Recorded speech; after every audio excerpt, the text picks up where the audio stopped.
You're listening to 15 Minutes of Flame with Robert Phoenix.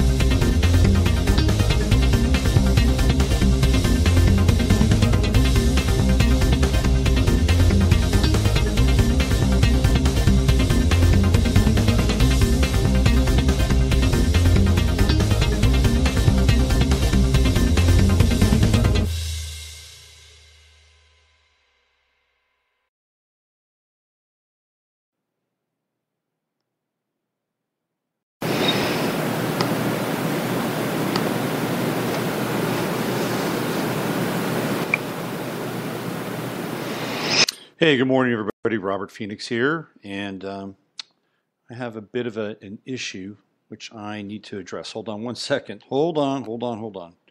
Mars retrograde. Gotta love it.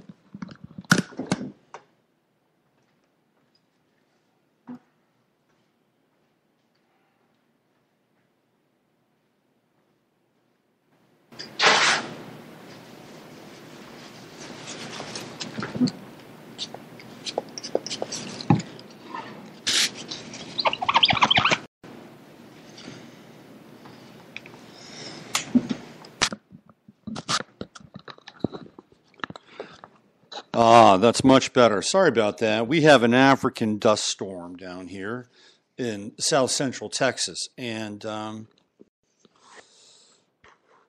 every day now I've got to wipe my computer down so I can be clear, at least with my visage. Hey, we're doing a simulcast today, and I'm actually broadcasting to you both live on Spreaker and on YouTube.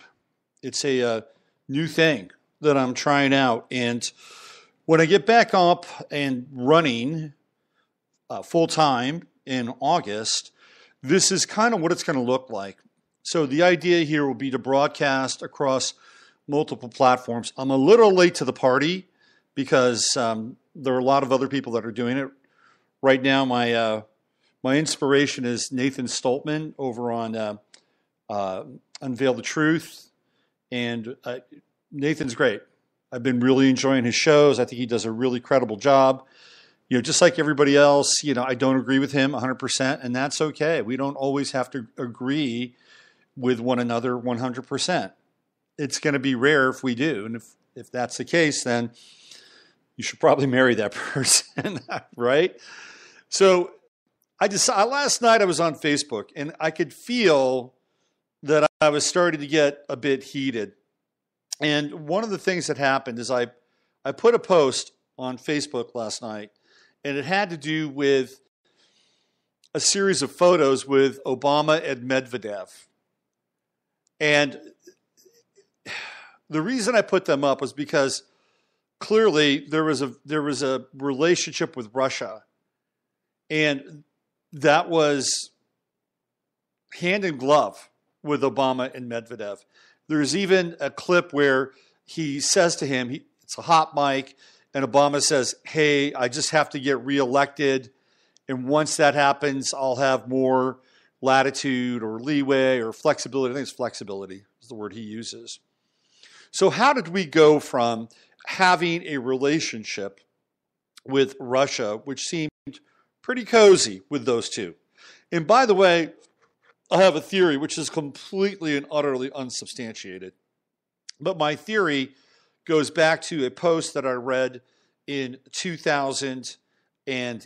Let me see if I can dredge that up here. Hold on a second. Let me just do this. Now, I've read this post before, and again, it is one of these, is it real? Is it hearsay? Whether it's real or hearsay, I think it's interesting. And I'm going to read the post to you. Give me 1 second here. Just got to I had everything else teed up. Just got to get to this one part. Here we go. My computer is at the end of its hard drive.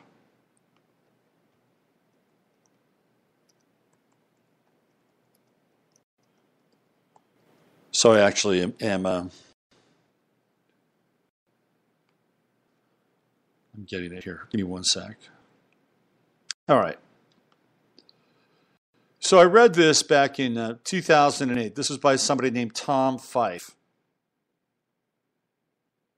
And this comes off of Rense.com.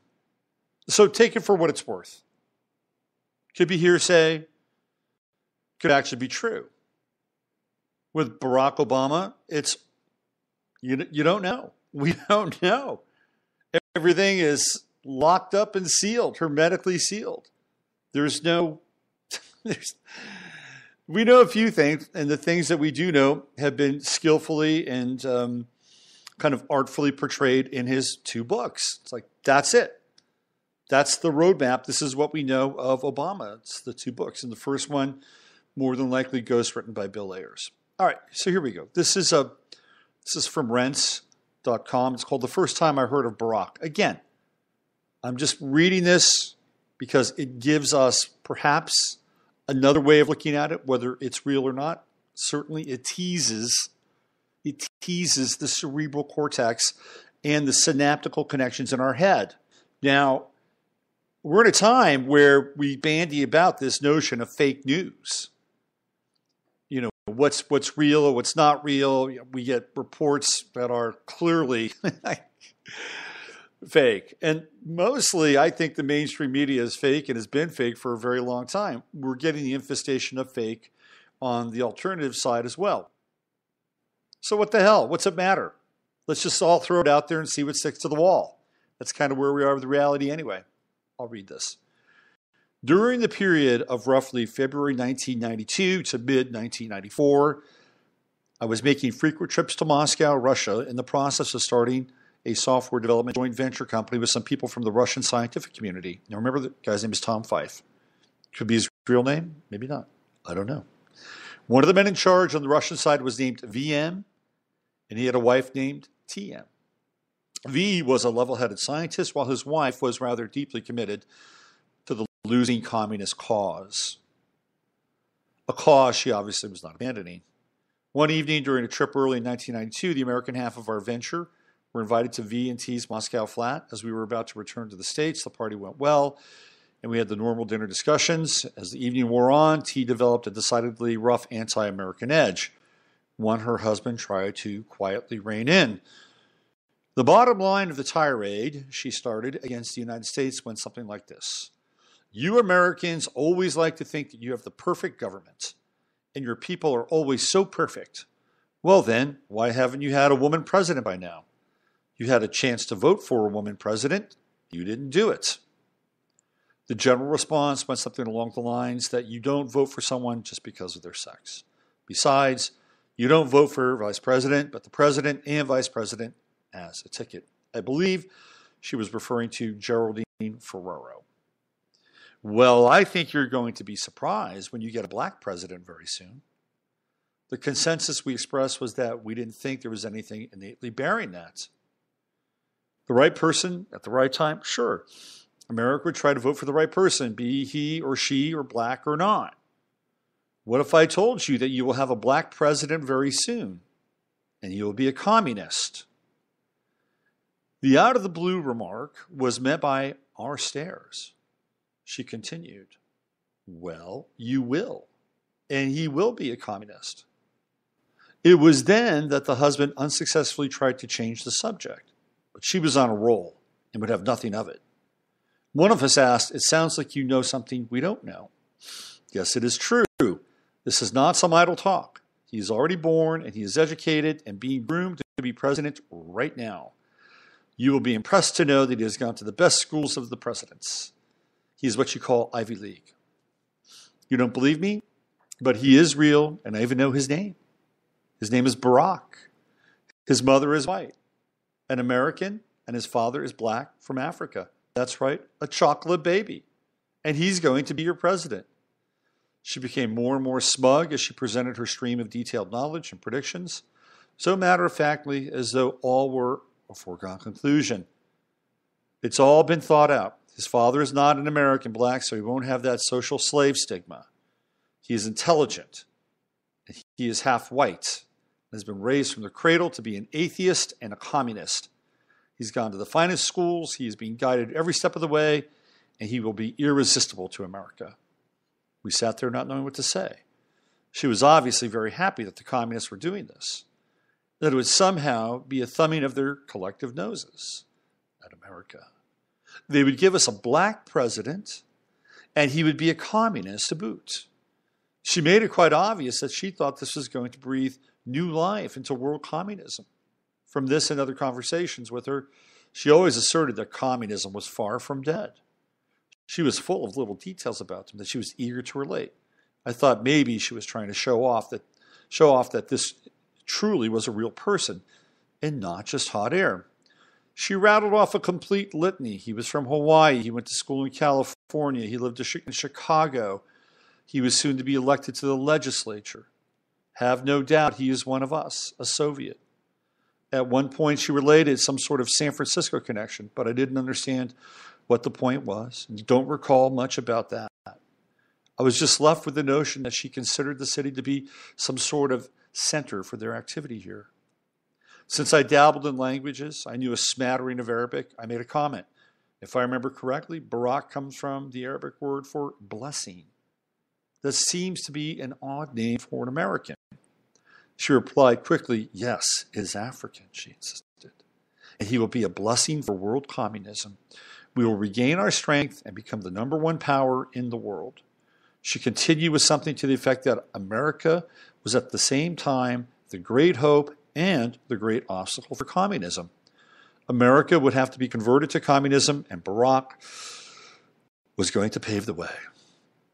So what does this conversation from 1992 prove? Well, it's definitely anecdotal.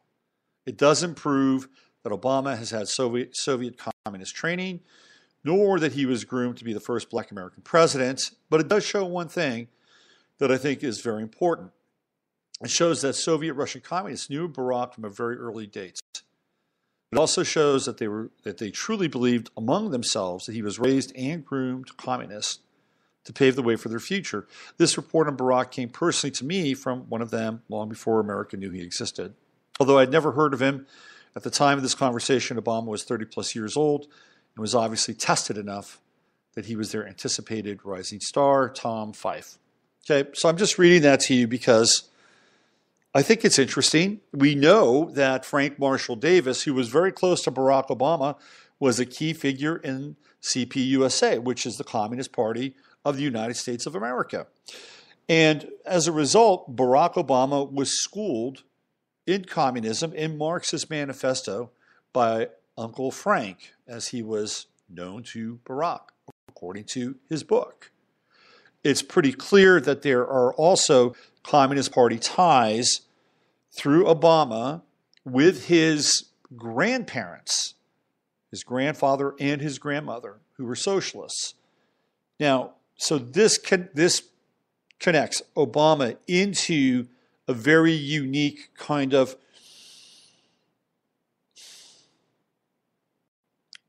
how do I say this? Fulcrum, right?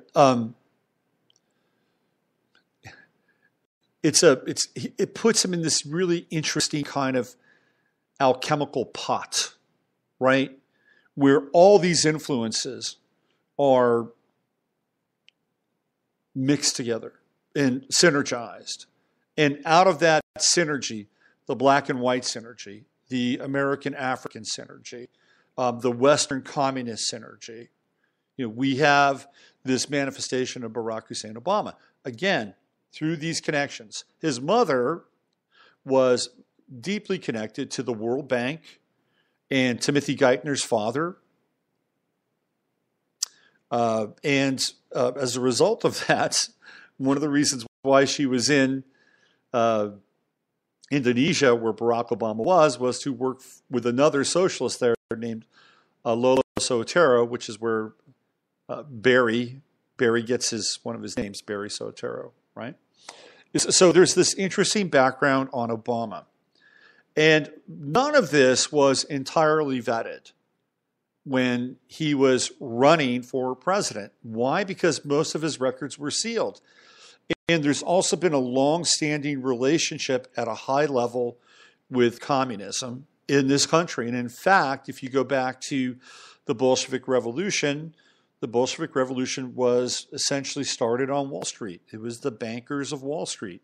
And then post-Soviet Revolution or Bolshevik Revolution, there was a deep investment in Russia and the Soviet Union when it came to infrastructure, technology, building.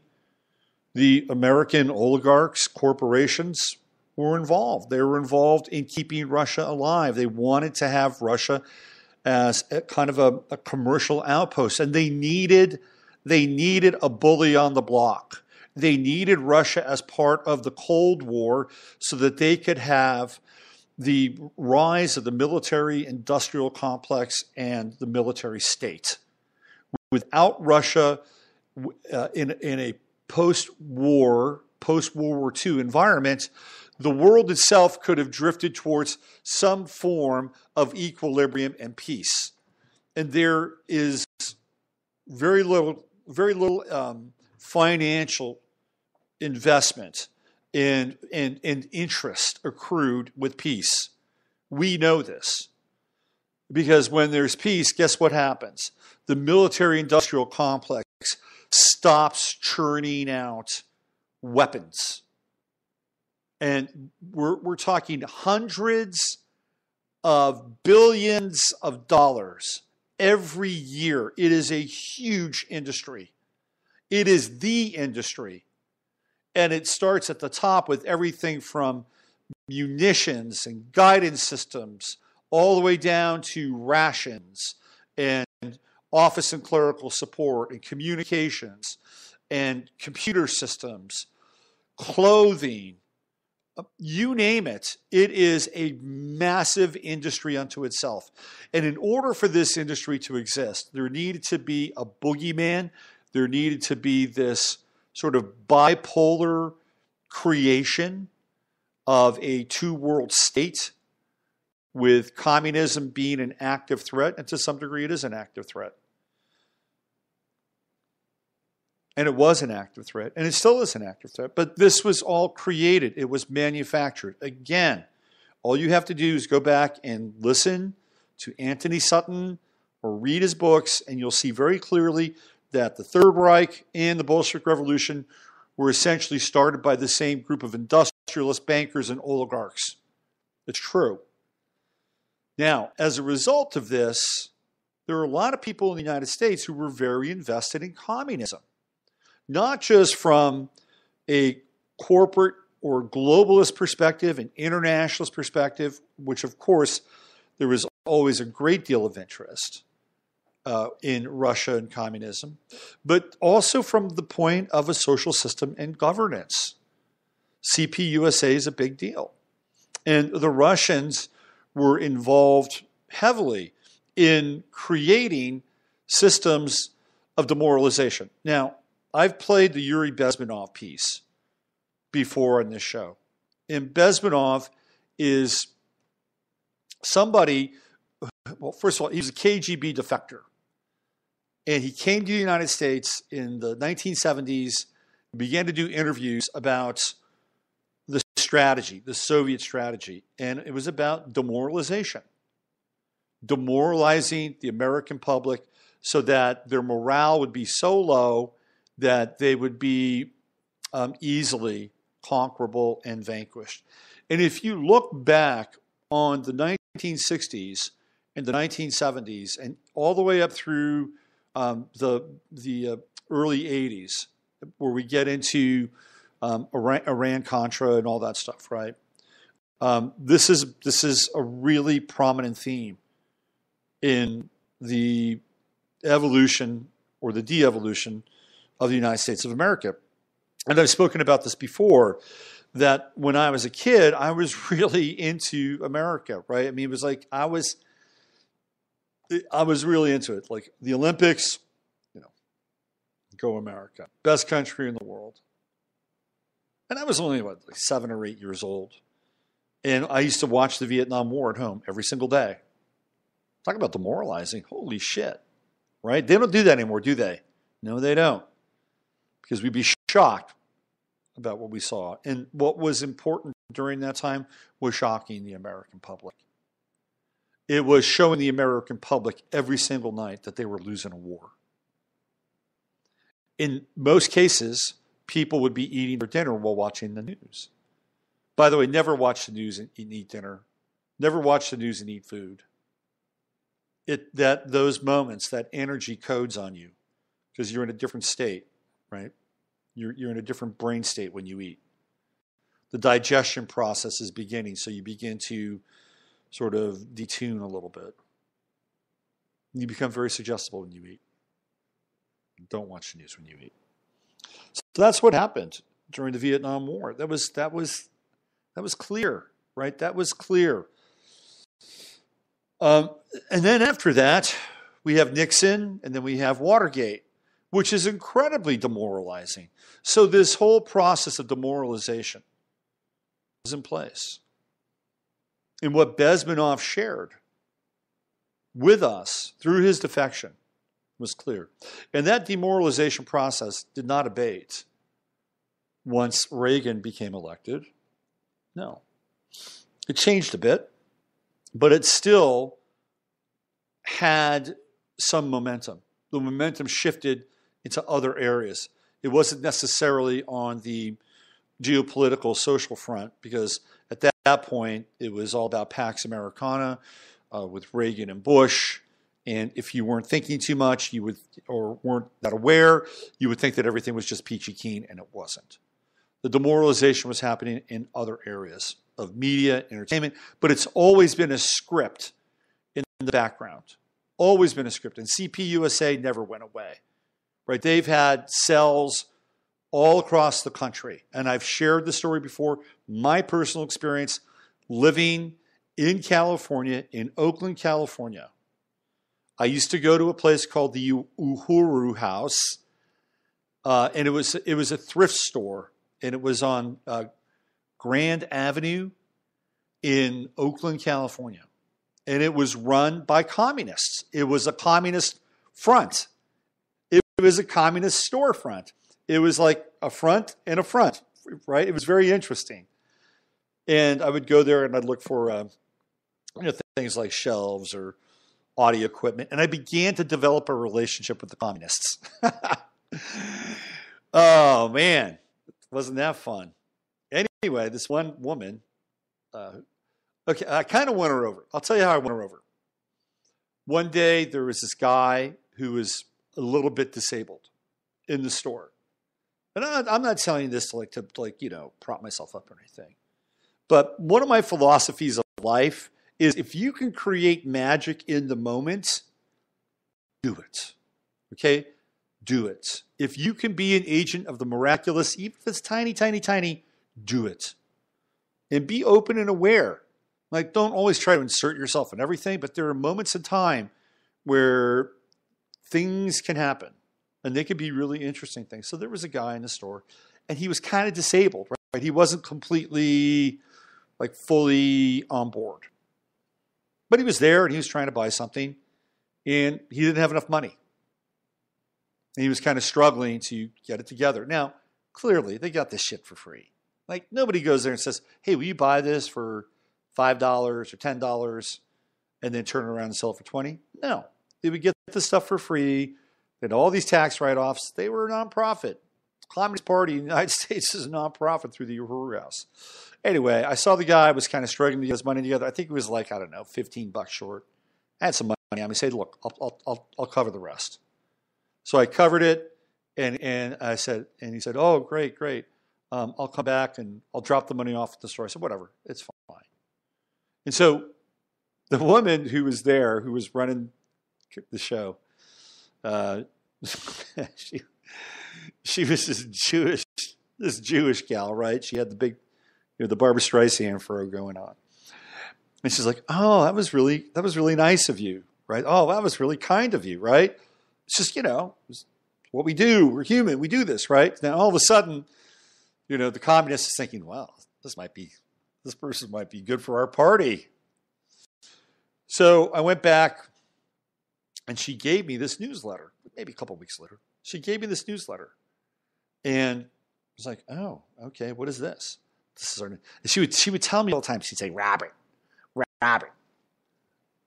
it blows my mind. People don't know what we're doing here. It just blows my mind. She's smiling. She's like doing a little jig. She's like, we plan on overthrowing this government and we're right here and it's out in the open and we're making money. I mean, she was pinching herself, right? And she's just like, I don't believe it. I don't believe it. Okay. So I got the newsletter. It's called The Burning Spear.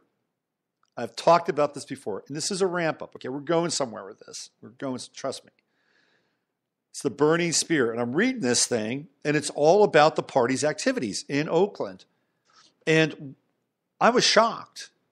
I was absolutely shocked with what I was reading. And I've shared this before you before. If you're a longtime listener to the show, you've heard the story. If you're new to the show, I'm going to share it again. I feel like Pete Carroll now. The way that they communicated news was that there would be people who were not part of the party line, or they were coloring outside the lines, and these people were shamed. And they weren't just shamed with one column; they were shamed with a couple of different columns, and there would be pictures of them. And by the way, for the most part, what I could tell was the majority of that cell in Oakland, obviously, was African American. They were black, because the pictures in the newsletter were lining up to be about 90% African American. And so there was this ideology and strategy of humiliation. And if you step outside or color outside the party lines, you become publicly humiliated. And I'm like, what kind of society does this? What kind of culture does this? What kind of culture denigrates and persecutes people and makes them feel like shit? Well, I'll tell you the culture that does it. It's our culture. And we're doing it right now. Some of you might know that I'm a sports fan. That's quickly ending, by the way. I'm getting ready to kind of walk away from sports, and I've loved sports all my life. And I love sports because, number one, I have a little bit of the competitive streak in me. Number two, I played sports growing up. I played a lot of baseball, a lot of basketball, football, did martial arts. It was like a big part of my love, especially basketball. I loved competing with basketball. It was great. I played thousands of pickup games all over the West Coast of the United States, and just had a great time doing it. Bonded with a lot of people. There's nothing better than playing basketball for about 2 hours and then cracking up a couple of beers. I'm sorry. I know it sounds really lunkheaded, but it's true. I was watching the All-Star game, and baseball has clearly changed. Now they have this red carpet moment before the All-Star game. And the players come out, and they're wearing the most fucking ridiculous fashions I've ever seen. I mean, it's like straight out of like the Hunger Games. Do they have a Hunger Games stylist, like getting these guys together? It's like there's a lot of great young talent in baseball. I love the fact that baseball's doing its best to get some swag, some flair. Cool, great. You got to keep the brand kind of current.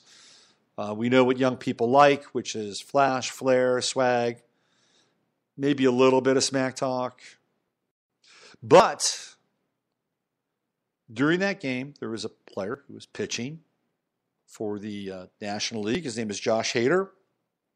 Not Hater, Hader, Hader. And he pitches for the Milwaukee Brewers.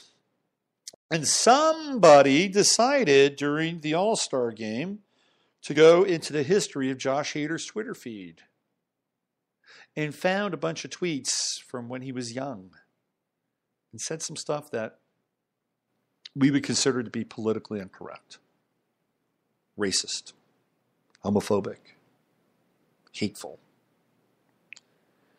This is during the game. During the game, this stuff comes up. Now, who goes into Josh Hader's Twitter feed and tries to find this stuff? Is it somebody, just some casual fan, going through all these Twitter feeds? Well, let's see what we can find. Let's see what we can find. Let's see what we can find. Is that what's happening? Is it somebody who has a grudge against Josh Hader? Are they a hater? Or could it be something perhaps even a little more insidious? Could it be somebody involved with Major League Baseball? Or perhaps somebody who is connected to one of the media outlets like Yahoo, who seem to have an agenda, a bias, and an axe to grind. Maybe they were operating on a hunch. Hey, you should check out Josh Hader's Twitter feed. Oh, salty. In fact, you probably shouldn't have deleted those tweets. So this comes up during the All-Star game. Here's what happens. During the game, Josh Hader's parents are in attendance. All the parents of the players were there. They were all sitting together. And Major League Baseball, MLB, during the broadcast on Fox, let us know that this is where the parents were sitting. They were all there. They were supporting their sons. They had their names on the back of the jerseys. And there we go, right? Beautiful story. There's my kid, Major League Baseball player.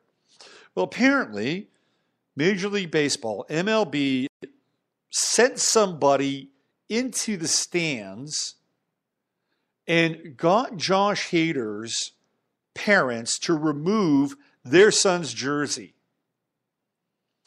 and put on a generic Milwaukee Brewers jersey with his number on it. Now, first of all, how would they know how to do that? Now, okay, I'm gonna go back here for a second.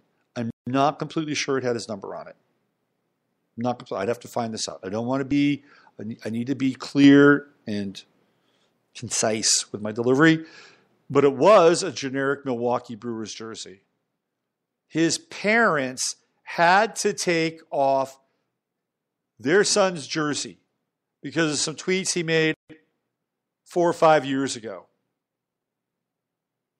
If I'm his parent, if that's my kid, I said, you're going to have to fucking rip this jersey off of me or escort me out of here. And if you do, I'll make a scene so big that you're going to have to spin this for the next 2 weeks. And guess what else you'll have to do? You have to hire a lawyer. Because I'll sue your ass. Leave me the fuck alone. If this is true, right? This is true. What happens to people? What happens to people in a situation like it happened to me? It happened to me one time at a ball game in Texas at the Rangers. And I was caught unaware of something really bizarre that had to do with my kid and this baseball team we were with. We were getting thrown out of the stadium because some kid flipped off an usher. And I had no idea what was going on. It's in those moments, right? It is in those moments where we've just got to be clear and in the frickin' moment. And it's hard for us, right? Because again, we get triggered. The triggers happen. We have to be in the moment. If I was more in the moment, in that moment, right? Not trying to figure out how I was going to be perceived by the other parents, how I was going to be perceived by my kid, I would have said, this guy said to me, this usher, he followed me because we were in another part of the stadium.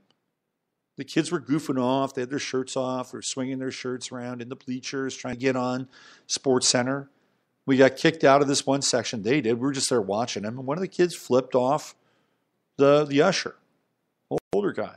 I said, get the hell out. He said, get out of here. Leave. And I thought he was just like, leave the section, right? Yeah, okay, I'll leave the section. We'll leave the bleachers. We'll go back to our seats. The guy told me to leave the stadium. He wasn't clear on that, okay? And I didn't even know why all this was happening. So he says to me, this is America in some ways. And I'm here to defend this country. I'm here to defend the United States for a portion of what I'm talking about. This portion, it's indefensible. This is where the little fascists get a little too much power. He says, we've got you. We've got the kid flipping me off on video. And if you don't come, we're going to call. If you don't leave, we're going to call the cops. This is the 9th inning of a baseball game. He's kicking out a group of kids, right? So if this is just to bring this back to Hader's parents. If I had been in that moment, really in that moment, I said, fine, show me the video. I want to see who it is. I want to see the kid. Take me. First of all, I want to see it. Take me there. Let's go. And by the time we'd have gone there and gotten back, the game would have been over. And I would have known who the kid was. And I could have told the parents. But what happens is we get taken out of the moment. And when we get taken out, and it happens all the time. Because most of the time we're walking around in a fucking trance. So you need to check yourself, click in. Click in. Awareness. Awareness. Awareness.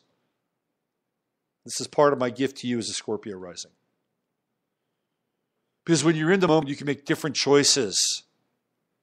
If you can stay out of the compression of duality, there's a third, there's a fourth, there's a fifth option.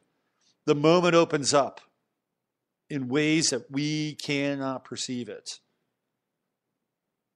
So maybe that's what happened with Hader's parents. Maybe they just were so shocked in that moment that they would do what they were told. That's another little slice of this. When you're shocked, guess what happens? You do what you're told. It's a lot easier. Okay. I'll do it. Let me take off my son's jersey. Oh, I feel so bad. It's bullshit.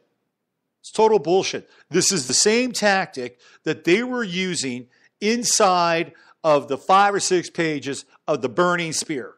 It's the same tactic. They were humiliating these parents. And now Josh Hader has to go to sensitivity training so he can still play Major League Baseball. One of these days, I pray, I hope and pray. One of these days, somebody says, you know what, I was young, I was blowing off steam, and so what? So what? Well, you need to take sensitivity training. No, I'm not taking sensitivity training. Admitted a mistake. I could grow as a person. I don't need your personal reformation, right? I don't need to be brain wiped and then have a new program inserted. Well, you may not be able to play Major League Baseball. Fine. I've got a life. I can go do something else. I'll go play in Mexico. I'll go play in Japan. I love the game. Screw you. Screw Major League Baseball. I just want somebody at some point to step up and say, this is it. Apologize. I'm not going through the sensitivity training. You want to keep me on your team? Now, here's the hypocrisy. The hypocrisy is that another Milwaukee Brewer, Ryan Braun, got caught doping with steroids, big cover-up, accused the guy who took his sample of lying. Guy lost his job. Ryan Braun's still playing baseball.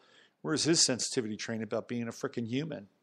Anyway, I just needed to bring the Josh Hader stuff up because one of the reasons why is that this tactic of demoralization is still in place. It's still in place. We are still being hacked. We're being hacked all the time. And the communistic mode of shaping and molding people's consciousness is to embarrass them and guilt them and put them into a box so that they can't think or speak outside of that box lest they lose their job or their connection to the party. So whether it's speaking out against political correctness or truth or whatever it is, right, there is a program in place right now. Get in the box. Get back in the box or you're going to lose your shit. Okay. People get kowtowed. When I saw that, I had that moment. And I thought to myself, I am not digging the direction of this world. Look, I'm a fossil. I'm 56 years old. I was raised in the 1960s. I got a little bit of the 1950s in me because I was born in 1960 and some of that consciousness seeped into my life. I got a lot of the 60s in me. I went off and I did the psychedelic trip when I was a kid. Well, not as a kid, but older. I went through punk rock. I got the 70s in me. I've got a whole bandwidth of experience. I did the New Age in the 80s. It's all part of my makeup, right? It's all there. And synthesize it, alchemize it, put it all together, and I've got a whole different stew of influences. I was on Facebook last night, and I put up these pictures of Obama and Medvedev. Buddy, buddy, buddy, buddy, buddy, buddy, buddy. And that's okay. That's all right. But you have Trump having his connection summit with Putin. Holy shit. The whole house of cards is going to come down. Well, why? Why? And I got into this last night. Joseph Martin, very nice man. Very, very nice guy. He's really into the angel stuff. I spoke on his panel back in, 2 years ago, San Francisco, one of these Living Expo deals. I'm grateful that he had me on his panel. It was an unusual panel for me to be on. But I was there and I enjoyed it. I had fun and I'm, grateful. But we got into it last night. And it was like, he was saying, Robert, that's not the issue. Meaning that Obama could go to Russia and be buddy-buddy with Medvedev and Trump can't. I said, what's the issue? What's the issue? He said, you're smart enough. You know what the issue is. I'm like, no. What's the issue? And I kept asking him what the issue was. What is the issue? What's the issue? And he couldn't answer it. He could not answer the question about the issue. I'm like, this is nuts.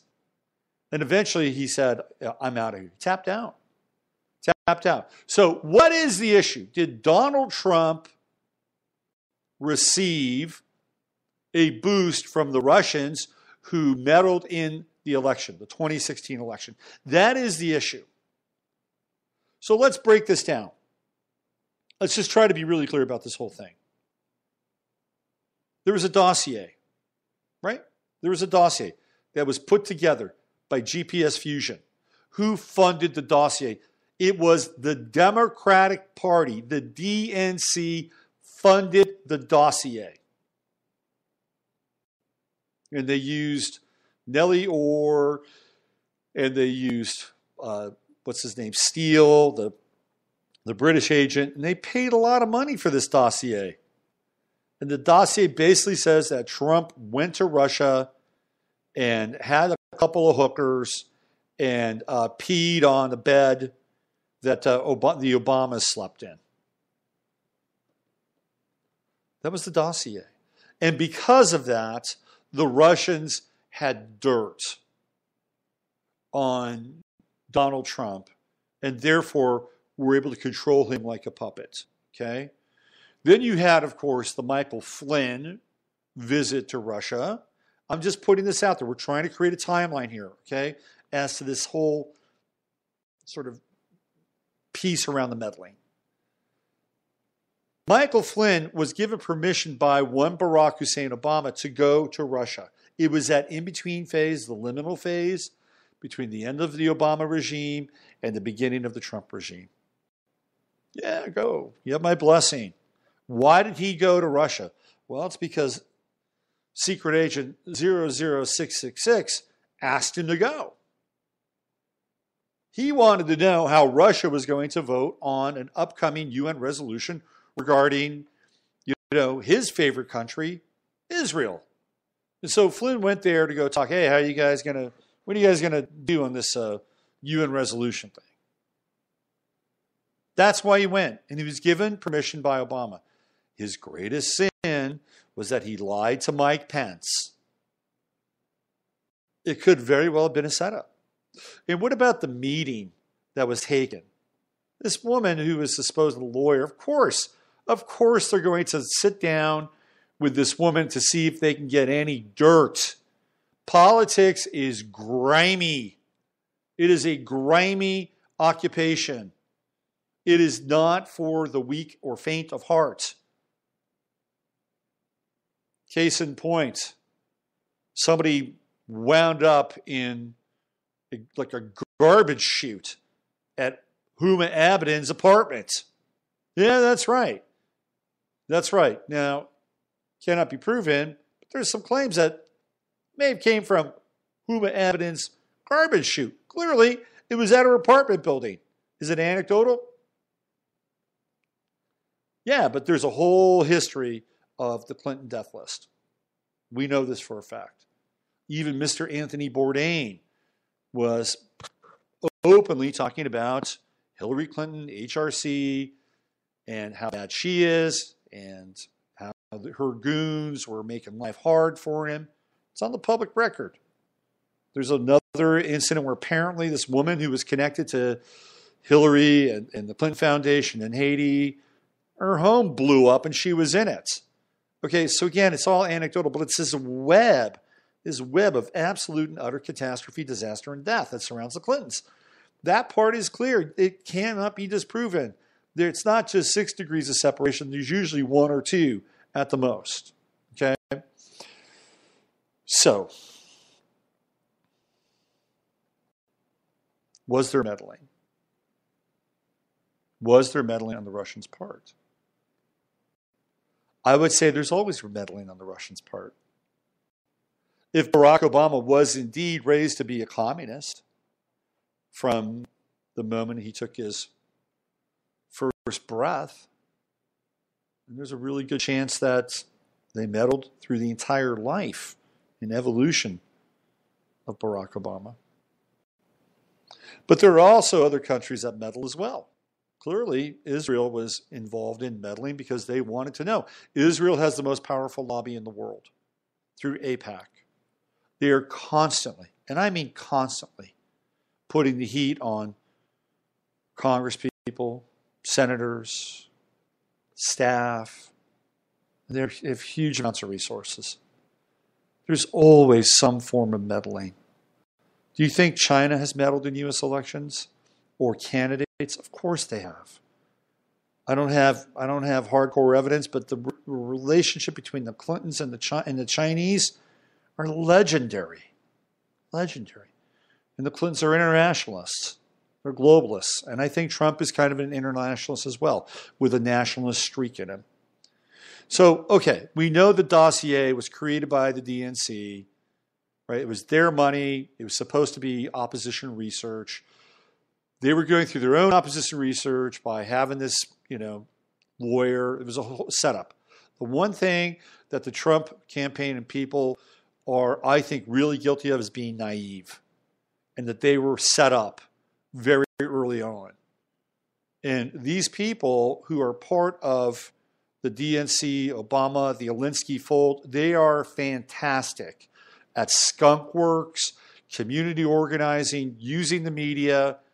And remember, if it is true that by and large they are deep state on the communistic side influenced, then they have a whole background in history and strategy that comes out of the Soviet Union to do this stuff.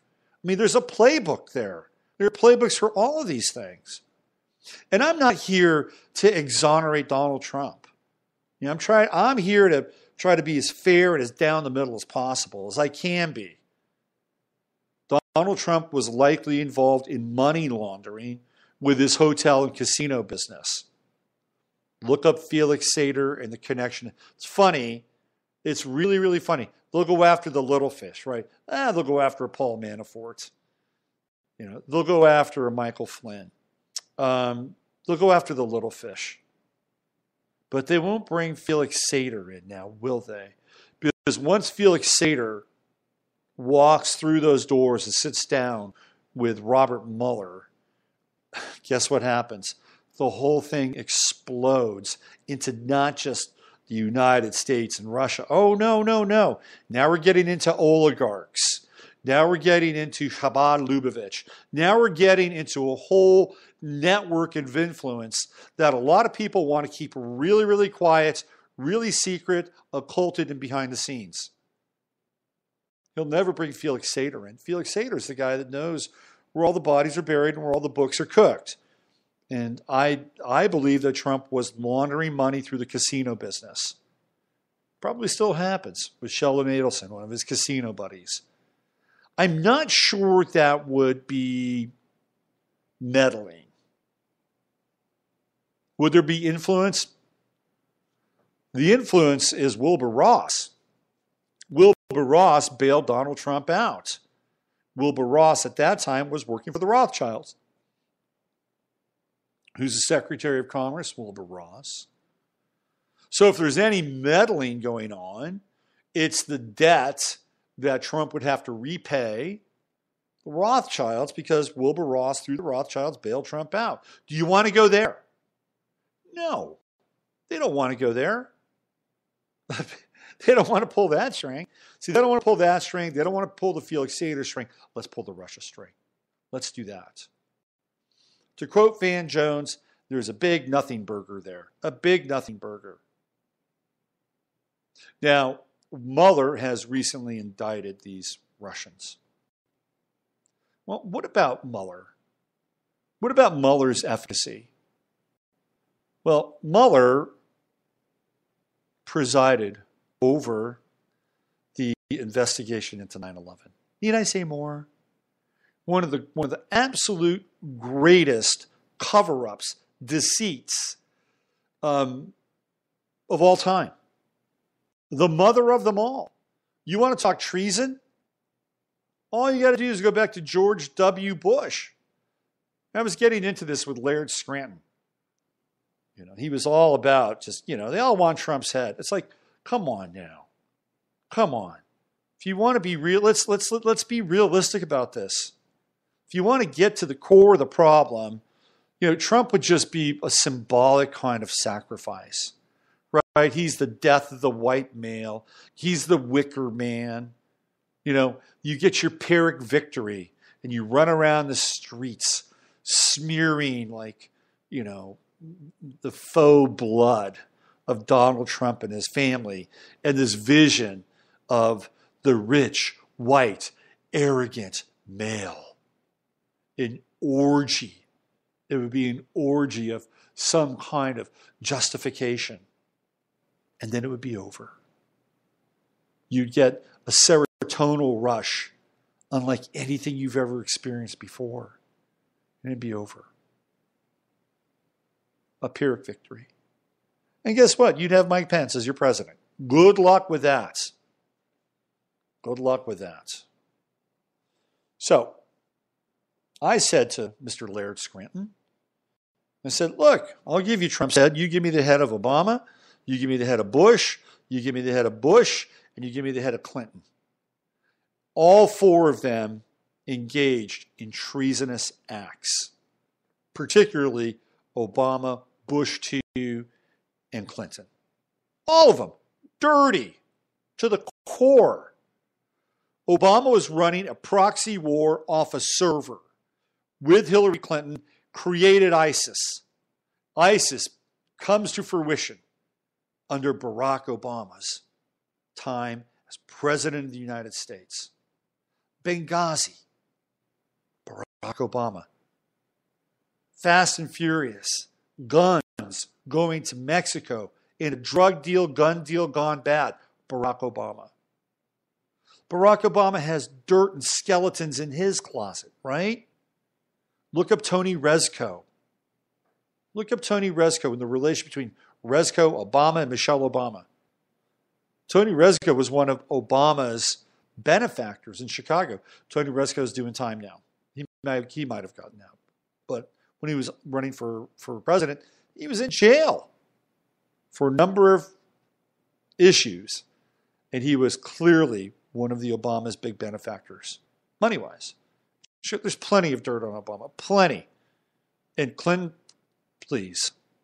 We got Oklahoma City, we've got Waco, we've got the Elian Gonzalez fiasco, we've got selling trade secrets to China. I mean, the Clintons are dirty, dirty, dirty, dirty, all the way up to their third eye and their crown chakra is filled with feces and excrement. That's how dirty they are. George Bush oversaw one of the greatest travesties and tragedies in the history of this country and the world, which is 9/11. Orchestrated and organized by the deep state in conjunction with Saudi Arabia and Israel. There you go. Robert Mueller presided over that. This is from a website called accuracy.org, and this is 9/11 whistleblower rally, Mueller's history of cover-up. This is Colleen Raleigh, and she can be reached at Colleen Raleigh, former FBI agent and division counsel, whose May 2002 memo to then FBI Director Robert Mueller exposed some of the FBI's pre-9/11 failures, was named one of Time Magazine's Persons of the Year in 2002. She just appeared on the Real News Report. This is back in 2017. Special counsel investigating Trump campaign has deep ties to the deep state. About Mueller being appointed to investigate the Trump campaign ties to Russia. While Mueller has been widely described as being of impeccable character by much of official Washington, Rowley said today the truth is that Robert Mueller and James Comey, as Deputy Attorney General, presided over a cover-up. In her interview, Rowley noted the FBI and all the other officials claimed that there were no clues, they had no warning about 9/11, and that was not the case. There have been all kinds of memos and intelligence coming in. I actually had a chance to meet Director Mueller personally the night before I testified to the Senate Judiciary Committee. He was trying to get us on his side, on the FBI side, so that we wouldn't say anything terribly embarrassing. When you had the lead up to the Iraq War, Mueller and, of course, the CIA and all other directors saluted smartly and went along with what Bush wanted, which was to gin up the intelligence to make a pretext for the Iraq War. For instance, in the case of the FBI, they actually had a receipt and other documentary proof that one of the hijackers, again, I'm going to go on the record, that Mohammed Atta was a setup and he was a patsy. So I believe that even though Rowley is outing Robert Mueller here, that there's another layer to this, and that she could actually be engaged in some level of either covering up or obfuscating that layer. But I'm going to read on anyway. Okay. Mohammed Atta had not been in Prague, as Dick Cheney was alleging, and yet those directors more or less kept quiet. That included CIA, FBI, Mueller, and included also the Deputy Attorney General at that time, James Comey. Rowley also noted that Mueller presided over the post-9/11 roundup of innocent immigrants, the anthrax investigation fiasco, as well as going along with a form of martial law made possible via secret OLC, Office of Legal Counsel memos, written by John Yoo, etc., predicated upon Yoo's theories of absolute imperial presidency or war presidency, powers that the Bush administration was making Attorney General John Ashcroft sign off on. While not the worst of the bunch, neither Comey nor Mueller deserve their Jimmy Stewart G-man reputations for absolute integrity, but have merely been along the lines of George Slam Dunk Tenet, capable of flexible, politicized sycophants to power that enmesh them in numerous wrongful abuses of power, along with presiding over plain official incompetence. It's sad that political partisanship is so blinding that so few people remember the actual sordid history. Okay, without going too deep, Mohammed Atta and his band of merry hijackers were hanging out in Florida, theoretically learning how to fly. That was a pretext. That was a show. They were there to take some cursory lessons and to figure out how to fly these planes.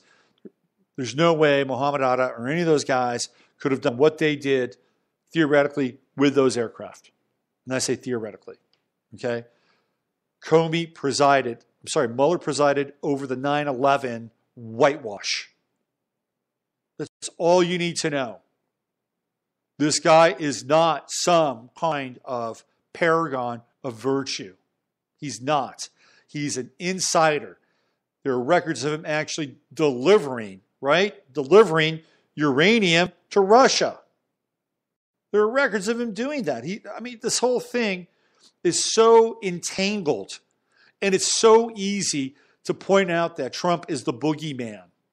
What else? What else are we talking about here? Well, we're talking about WikiLeaks and what happened with WikiLeaks. All this material came out on the WikiLeaks server from the DNC server.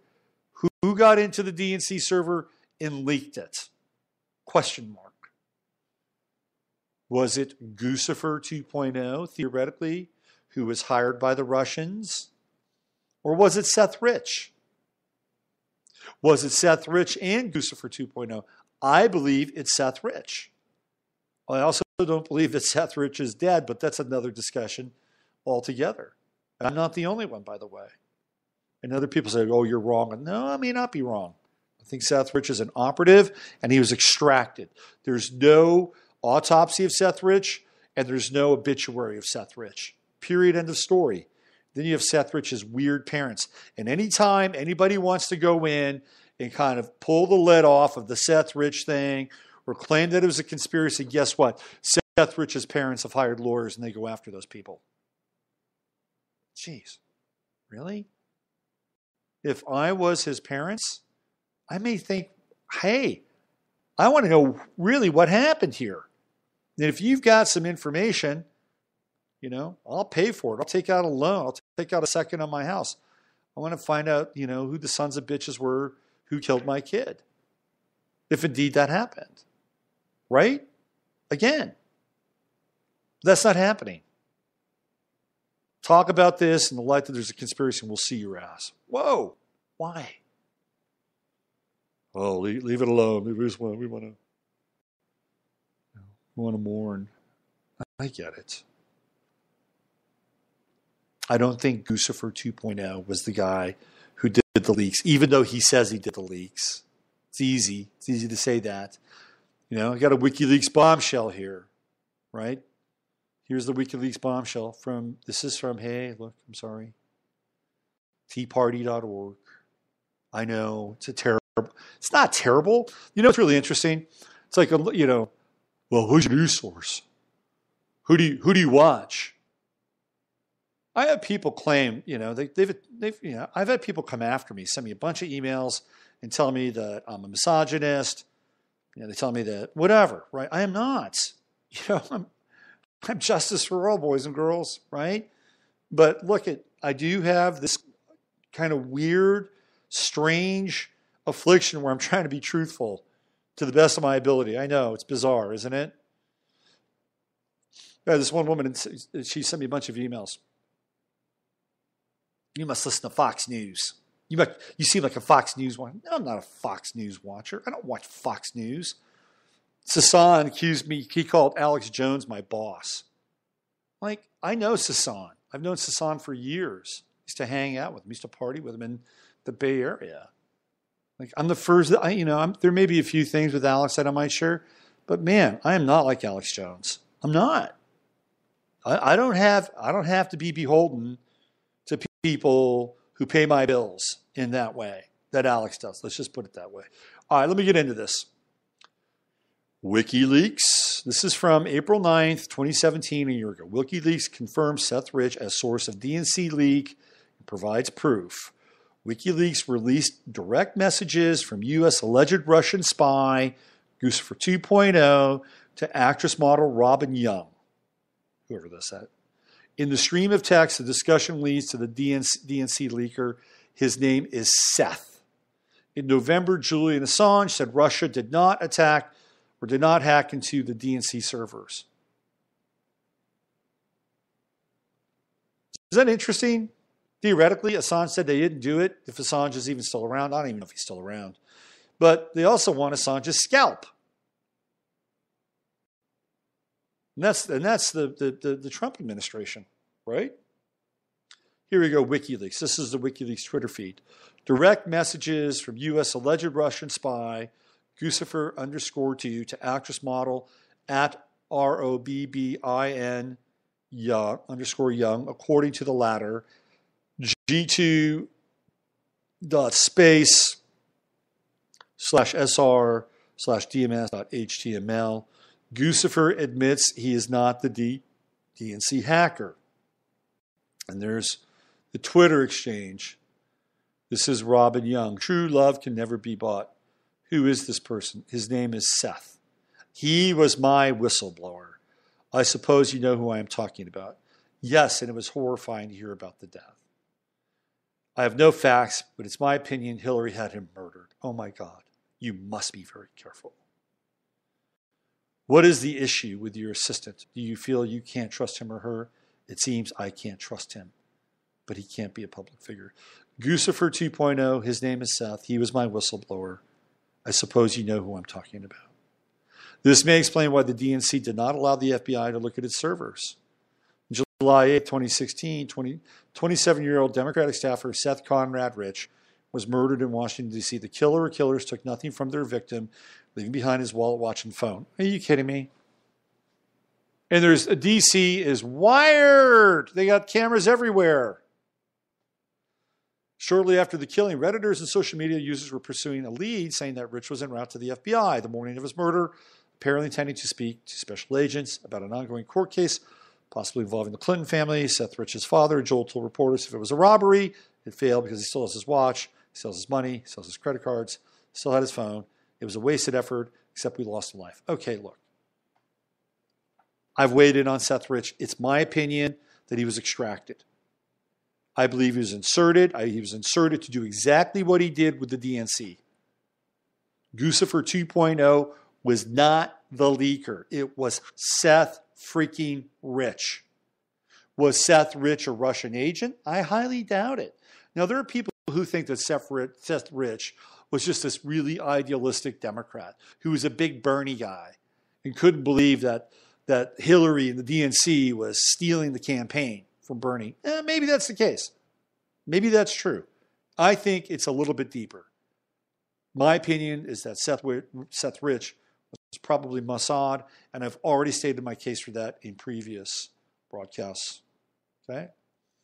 So what I'm trying to do is disassemble this notion that there was some form of what?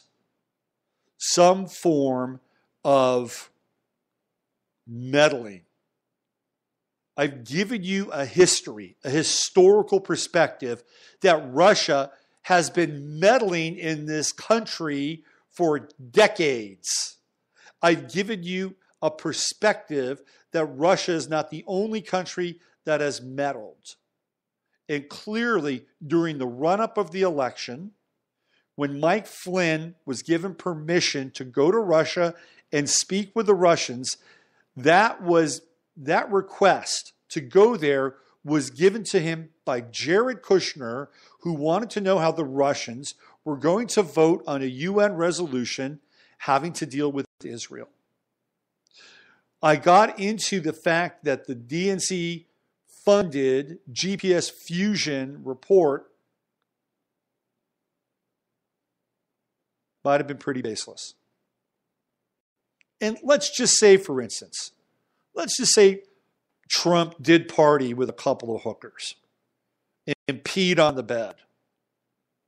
I'm telling you right now, there's way bigger stuff in Trump's closet than that.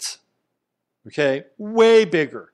If the Russians wanted to hammer him, I'm telling you right now, they could have hammered him on the Felix Sater and the money laundering stuff with the oligarchs through the casinos. But if they go down that path, now they're messing with Sheldon Adelson and they're messing with a whole other network, and they don't want to do that. So we have this GPS Fusion report. Real or not. And even if it's real, whatever. I'm telling you right now, you're dealing with an eyes wide shut crew. If you want to really go after Trump, pursue the Jeffrey Epstein angle. Get into Jeffrey Epstein and Pedo Island and all those other people. You know what happens when that happens? You pull that string and everything begins to just unravel. Won't go there now. So they're going after sort of the flimsiest of causes. Flimsy. Absolutely flimsy. Now, what I want to do is also present to you a few things around Peter Strzok. Peter Strzok worked simultaneously for the CIA and the FBI. This is from another incredibly reputable website called brassballs.blog. Peter Strzok worked 24 years for the CIA. His job title was chief of their counter-espionage group. The FBI never had such a unit. Strzok led the FBI's investigation into Hillary Clinton. She used personal email for classified government business while she used Secretary of State. The FBI's investigation into Russian interference in the election of Donald J. Trump as president was also led by Strzok. Strzok is running both investigations. A joint CIA-FBI position was created by Congress in 1996. Strzok was a senior FBI official by being the CIA's chief of counterespionage.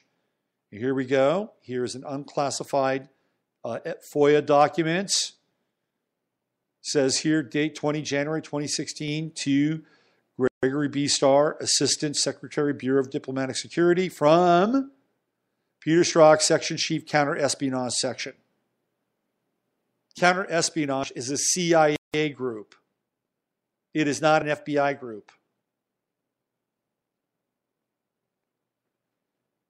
Subject, supplemental classification review and determination request. Let's see. This is all about classification stuff that Peter Strzok signs. Section Chief, Counter-Espionage Section. That's a memo right there. Federal Bureau Investigation. Let me read this again, right? I'll read it again. A joint CIA-FBI position was created by Congress in 1996. Strzok was a senior FBI official by being the CIA's chief of counterespionage. Strzok's signature and job title is on letter he sent to Gregory Starr on January 20th, 2016. It was sent on FBI stationery. The official job description of Strzok's joint position included full-time coordination with the FBI, including weekly meetings with senior FBI officials in the FBI's National Security Division. The source is a joint press release dated November 18th, 1996, listed here. Lisa Page of the FBI was assigned to work with Strzok. Strzok was still working for the CIA on June 9th, 2017, according to a public information release of information here. We're all good. This is undercover Huber at John Huber. We're all good with disgraced FBI Deputy Assistant Director of Counterintelligence Peter Strzok getting a CIA coin with John Brennan's signature in the middle of 2017, right? So Strzok, they have these coins that are picked that the CIA hands out, and apparently Strzok got one. James Kallstrom, former FBI Assistant Director, discusses Peter Strzok in the above video. Please fast forward to 50 seconds. I'm going to post this link inside the YouTube page here. You guys can get the download, all the download on Strzok's connection to both the FBI and the CIA. And as a person who was involved in the FBI, of course, he answered to John Brennan. John Brennan has been a vociferous critic of Donald Trump, the administration, extremely loyal to Barack Obama, and John Brennan had covertly converted to Islam. So here's what I think is going on. Okay, I think what's happening is you have Donald John Trump, who I don't always agree with. I'm not a big fan of this connection that he has with the Zionists. Okay, I'm not a fan of it. Whether it's ideological, whether he has to pay the bills, whether he's got a contract to fulfill, whether he understands that they're the biggest power players in the room, right? They're the 500-pound gorilla in the room. Whatever that is, I'm not a fan. And I'm sure you can't do much business or can't have much political clout unless you have that muscle around you. And now we're in the language of gangs, right? This is gang talk, gang language, larceny, extortion, muscle, hits, public assassination, right? Assassination in the public sphere, not being actually physically assassinated, which leads to my next point, almost. One of the things that I am encouraged about, and all Americans theoretically should be encouraged about, is the fact that these cages are being rattled, that we're seeing these intelligence agencies being exposed for really the first time in a very long time. Like the last time we had any really kind of insight into what goes on behind the scenes was probably Iran-Contra. That was a long time ago. Well, here we go. Fast forward. We're beginning to get a peek behind the curtain. And the peek behind the curtain is not flattering. I sat there and I watched Peter Strzok, who to me was the epitome of absolute and utter arrogance. And the reason why is because these people are internationalists and they live by their own rules. They are outside the law, and they may claim that they have an investment in some form of vision or version of America. Great. That's their version. And it's an internationalist version. They are dyed-in-the-wool internationalists. And when Trump started to throw down against NATO and against these internationalist organizations, they are freaking out and losing their shit because they are dedicated to the internationalist cause. And what is the internationalist cause? The internationalist cause is socialism / communism with a capitalistic topper. That's what it is. You want the internationalist cause? Look at China. That is the internationalist cause. And they are devoted to it. That is the world that these people want to create and support. They are not into quote unquote nationalism, right? They're not. They're not. Now, there could be some ugly sides to nationalism. There could be some ugly sides to patriotism. It bleeds into fascism. I get it, right? I get it. I totally get it. But every country has a soul. And the souls of every country are different. They're different, right? This country has a soul. And it's got a lot of black marks on the soul. And yeah, there's a lot of redeeming that we need to do as a country. But because we have to do some redemption, it doesn't make us bad. Like, I'm a spiritual being having a physical experience just like you, right? I am a galactic nomad. I'm a galactic nomad. That's what I am. I would call myself an internationalist. I would call myself a celestialist, right? And I think a lot of you are too. But I'm born into this body, into this country, and into this life, and into this lifetime, and this lifeline. And I am doing my best to see the big picture. And I'm doing my best to understand that a lot of people have been fucked over in this country for a very long time. And I'm not just saying it's the people from flyover. A lot of people have been fucked over, right? And if we really want to make the country great again, let's just acknowledge that. But let's not acknowledge it in the sense that we have to strip everything away from who or what this experience is. One of the things that we theoretically can do, and I got into this last night, there's a difference between government and governance. And people have been lulled into a trance.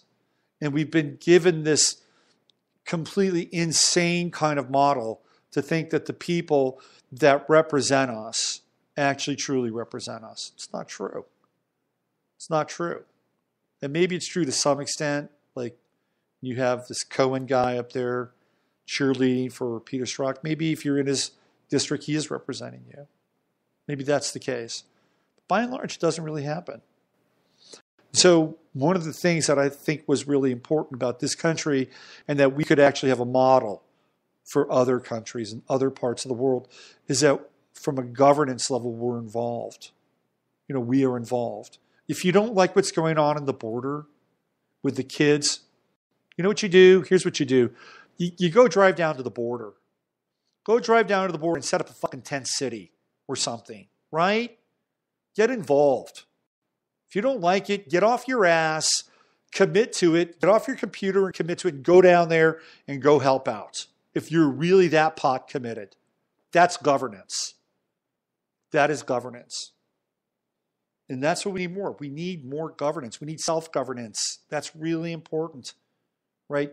You are an entity unto yourself. You are a country unto yourself. You are a planet unto yourself. You are a cosmos unto yourself. And you better start operating from that model. You operate from that model. And guess what? The keys to the kingdom begin to open. It's the most empowering place to be. So we're here. We're in this country. I am. You may not be. You may be watching me from another country. If that's the case, you have your relationship to that place and the soul of that place. And what makes that place either special or makes it faulty or flawed or failed or whatever it is. That's part of your experience, your journey. So what I'm trying to do here is I'm trying to set the record straight, right? That we're dealing with the rattling of the cages of the security state, of the media, and this is great. I love it. For all of Trump's flaws, I will be forever grateful for him to do this. Because guess what? Things are being shaken out. We're seeing the Peter Strzok's of the world. We're seeing the James Comeys. We're seeing people that operate outside of the same kinds of laws, rules, dictates, and mandates that we do. Because in their world, they are theoretically working for some kind of higher cause, higher order, and they have command of maybe 2 or 3 different languages. They think they're incredibly smart. They were raised for this position, like Peter Strzok or Barack Obama. And I haven't even gotten into the Obama-Strzok pieces and the connections there. And they're there. Look them up. They have ciphers. They have codes. They have a language unto themselves, right? And even in his memo, Strzok mocked Trump's supporters, the deplorables. Look, I live in Flyover. There's a lot of nice people here. Are there yahoos? Absolutely. Absolutely. It's, this is not some kind of redneck paradise. Trust me, it's not. There are good people here. There are quote-unquote God-fearing people here. Most of them probably wouldn't get what I do. And I'm not that concerned with that. It's the bottom line. But there's also yahoos here. It's the way of the world, right?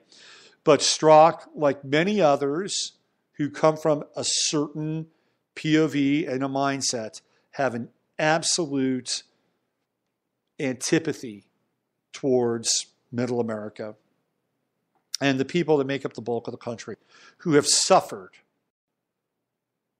mightily over the sort of march and the onslaught of internationalism. And by the way, capitalism is internationalism as well. When corporations move their companies overseas and begin to manufacture in other parts of the world, it impacts who we are, where we are here. Is there a greater day ahead of us? Yes, possibly. Can we have energy that would be freer or cheaper? Yes, possibly. Can we get involved with 3D manufacturing and become miniature industries unto ourselves? Yes, possibly. Wouldn't it be incredible if we had these things at our disposal to decentralize everything? The manufacturing process, the energy process, the food process, so that we ourselves have our fingers in all of them to some degree. And if we don't, then we could have relationships with other people that do. To me, this is the promise of the time ahead in the world that we're living in, that there can be a really profound movement towards decentralization and governance. And if Trump is part of the wrecking ball that takes the whole shit show down, then bring it on, right? But one of the things that I want to touch on before I sign off here today is I do believe he's in some jeopardy. And this has to do with astrology. And I've been looking at his chart, and I talked about this on Sunday night. Between now and September, October, this is one of the most perilous times in the life of Donald Trump. And I gave out the dates on Sunday night's show. And it's between now and September that I believe if there is something that could happen to Trump, it will happen during this time. And that means either an attempt on his life or actually taking his life. And the reason why is because we have the Mars retrograde to what? Pluto in his chart. He's got Pluto and Leo, Mars transiting his 7th house. Open enemies. Open enemies. Opposing Pluto, right? The planet of death. Mars-Pluto opposition. There it is. There it is. Not only that, but he's going to go through the Mars-Mars opposition as well. This is the gauntlet.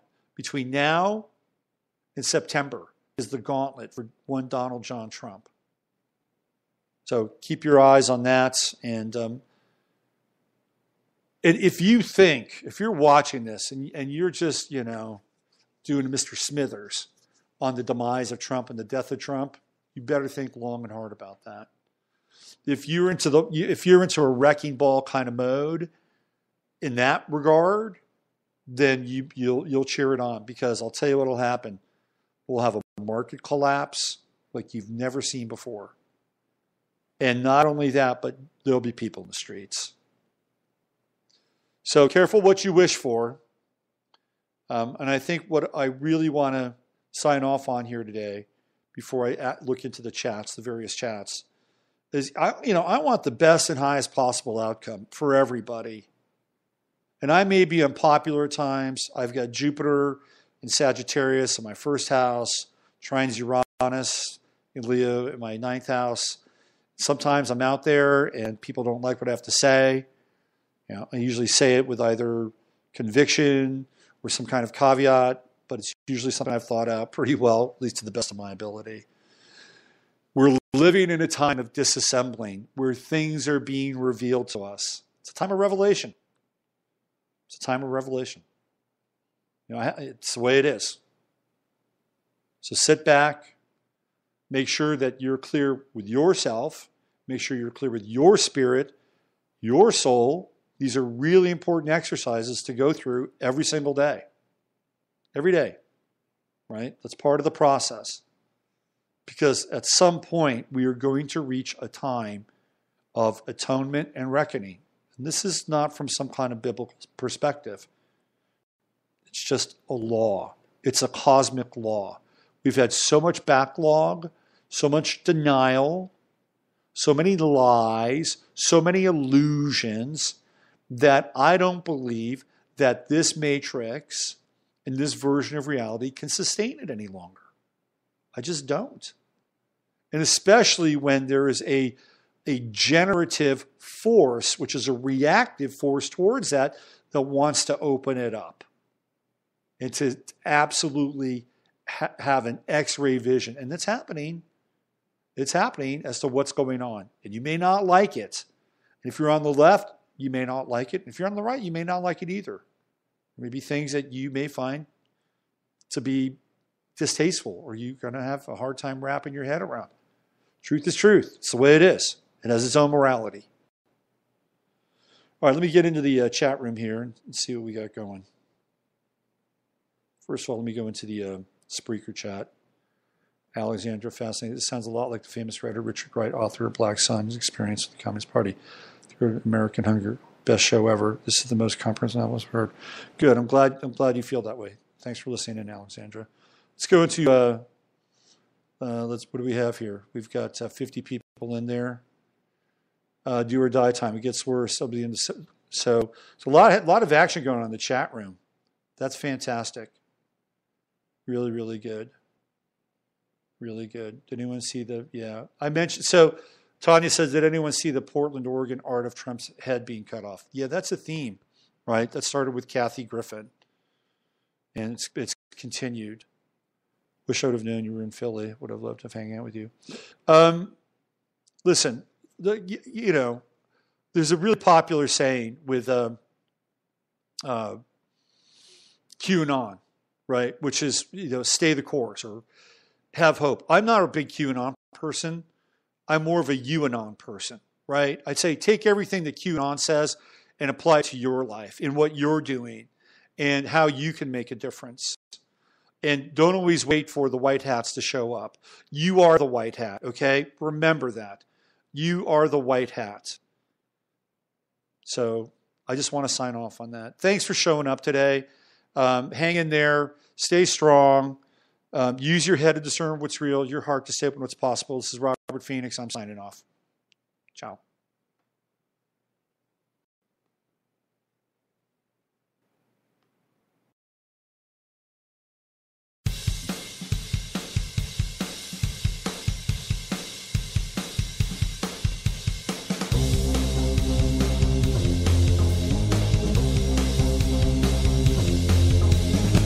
You're listening to 15 Minutes of Flame with Robert Phoenix.